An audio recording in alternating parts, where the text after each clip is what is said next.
Bolds' background. Well, good afternoon, J.D. Bolds. I understand that you served during the Korean War? Yes, ma'am, I was. I was in the Korean War. Yes. Before I went in the Korean War, I was working with a car lumber company, driving a log truck. Yes. And so then I went into the military. They called me, and I decided, well, I'll volunteer and go in and maybe get what I want. So I went into the engineers, combat engineers, and then I went to Korea after my engineer training at Fort Belvoir, Virginia. Oh. And then when I left Fort Belvoir, Virginia, I went to Fort Lawton, Washington, and we caught a plane to Yokohama, Japan. Mm-hmm. And from Yokohama, Japan, we rode a train to Sasebo, Japan. Hmm. And then from Sasebo, Japan, we got on a train and rode that train north to south of Seoul to a little town called Suwon. Wow. And that's where I joined my outfit, which was the 72nd Combat Engineer Company.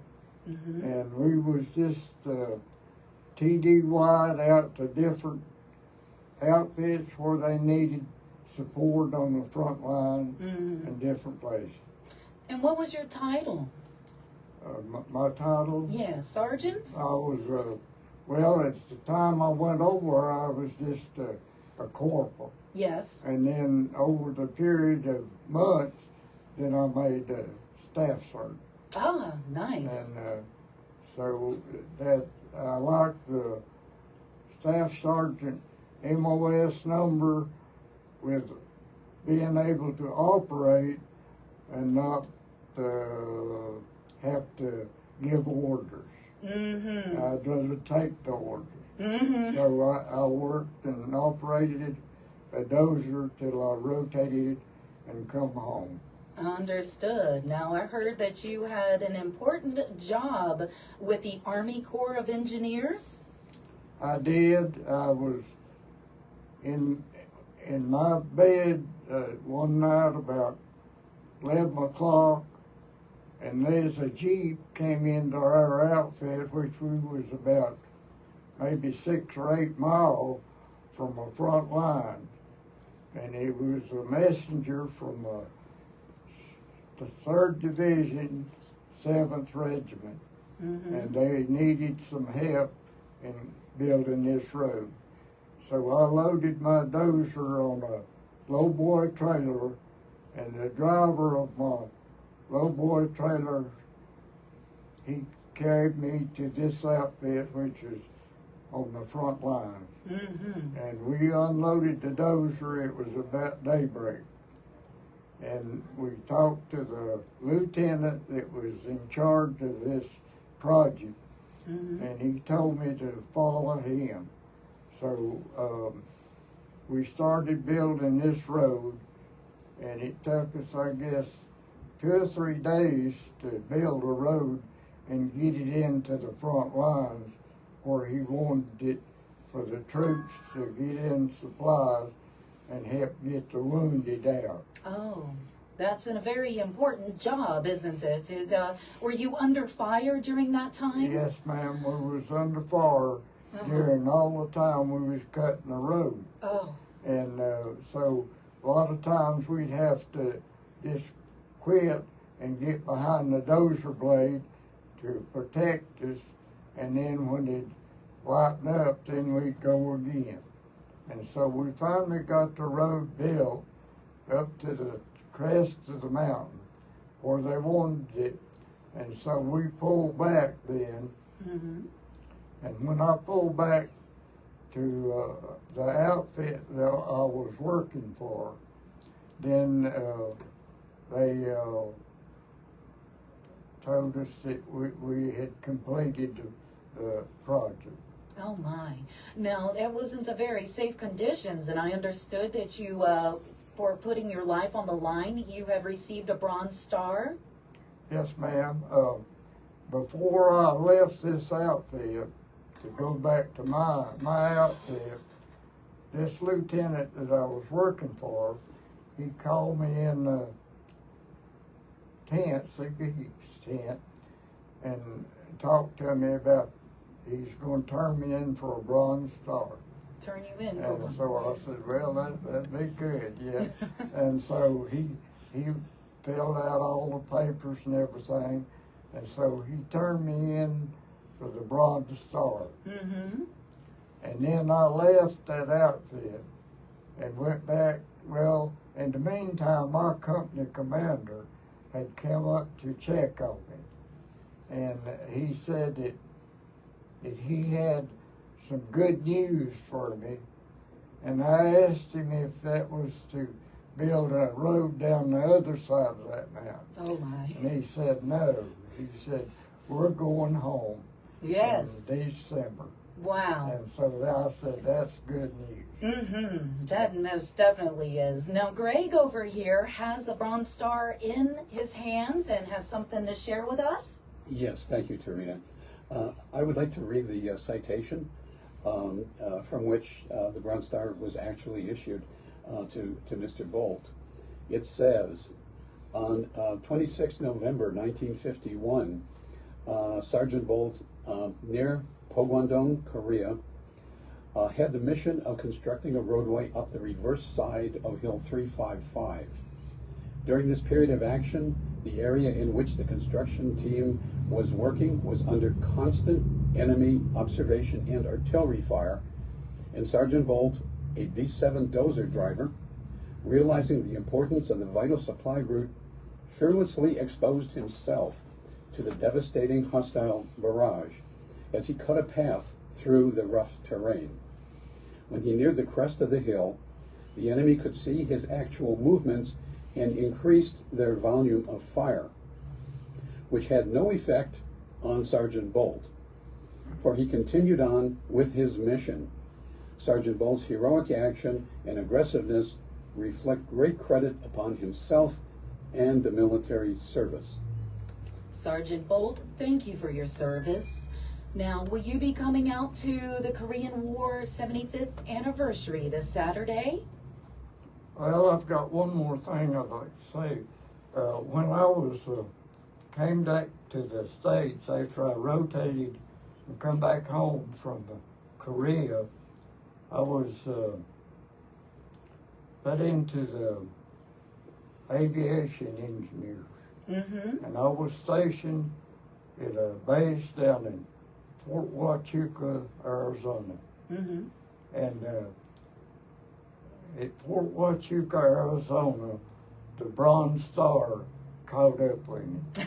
Yes. And they had a parade on the parade field at Fort Huachuca, and that's when they gave me my Bronze Star.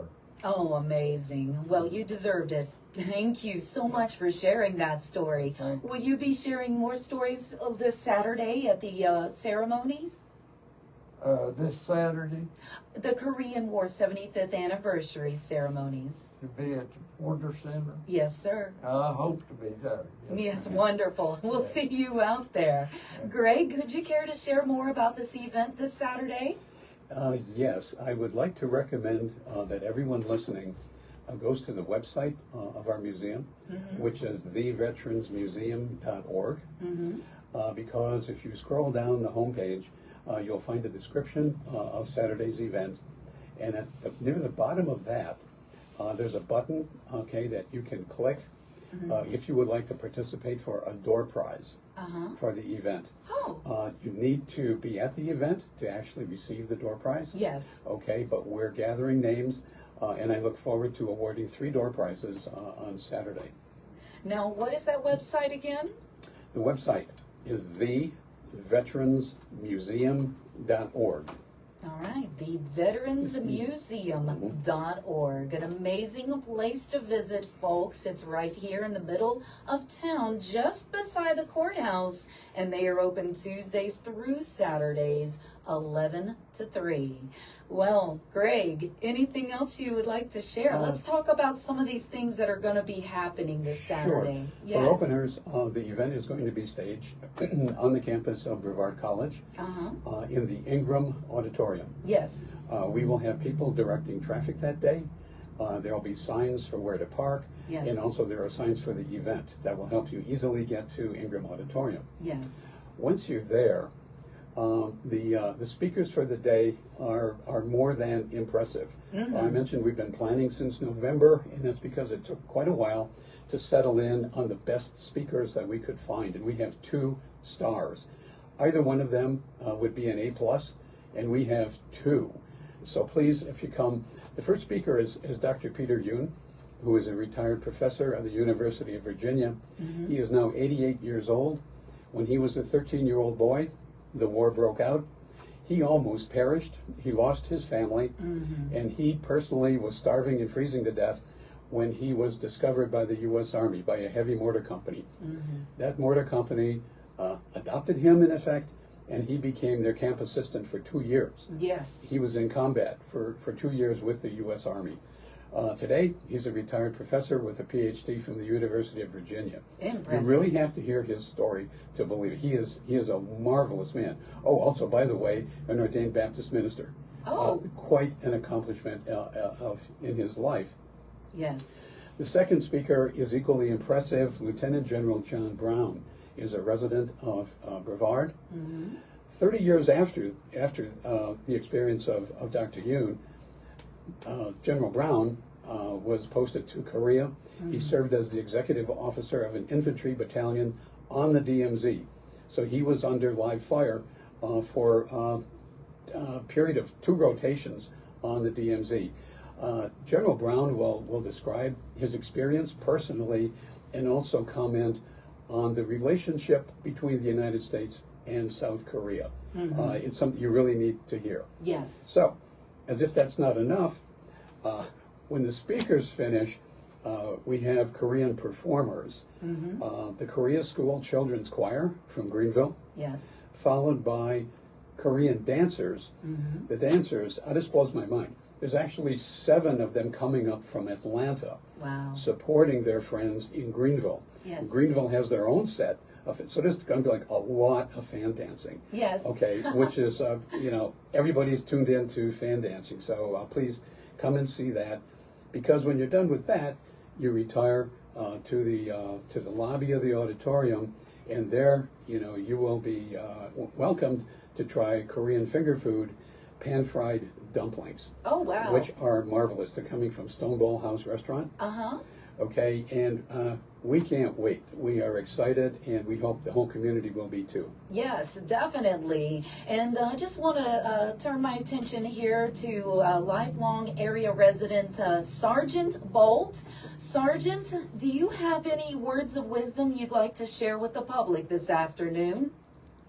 Well, I'd say to them that if they go into the military, it's a good career now.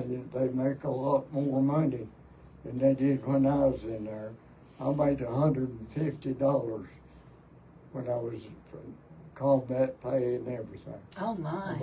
So Wow. I guess they pay better than that now. Yes, I would Now, hope I'll so. say one more thing. Yes, sir. I got a great-granddaughter that graduated from school this year, this past June, the first this month.